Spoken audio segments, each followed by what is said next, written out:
জয়গুরু পরম প্রেমময় শ্রী শ্রী ঠাকুরের চলার সাথে গ্রন্থের বাণী পাঠ। ষড়যন্ত্র নিয়ন্ত্রণে যে কোনো কারণেই হোক, তুমি যদি বুঝিতে পারো তোমার বিরুদ্ধে তোমাকে জব্দ করার বা শাস্তি দেবার জন্য কোনো ষড়যন্ত্র চলিতেছে, ভাবিয়া স্থির করিয়া লও কে, কেন, কেমন করিয়া তোমার প্রতি অসন্তুষ্ট ও রোষ পরবশ হইয়াছে।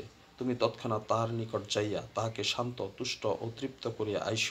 সাথে সাথে হিসাব করিয়া আরও ভাবিয়া দেখো, তাহাকে ভালোবাসে, সাহায্য করিতে পারে এমনতর শক্তিসম্পন্ন কেহ, যাহার অত্যাচার তোমাতে কষ্টপ্রদ কিংবা অমোঘ হওয়া সম্ভব, তিনি ইহাতে সংশ্লিষ্ট থাকুন বা নাই থাকুন, তাহার নিকট যাইয়া তাহাকে এমনভাবে তোমাতে আকৃষ্ট, উদ্দীপ্ত, তুষ্ট ও তৃপ্ত করিয়া লইবে, যাহাতে তিনি সর্বতোভাবে তোমাকে সাহায্যই করেন, কিংবা অন্তত বিরুদ্ধ ভাব পোষণ করিয়া তোমার প্রতি অসন্তুষ্ট না থাকেন।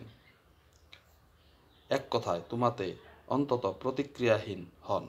দেখিবে ষড়যন্ত্র যে কোনো প্রকারই হোক না কেন, তোমার কিছুই করিতে পারিবে না। বাণী সংখ্যা 281। ওম শান্তি, ওম শান্তি, ওম শান্তি।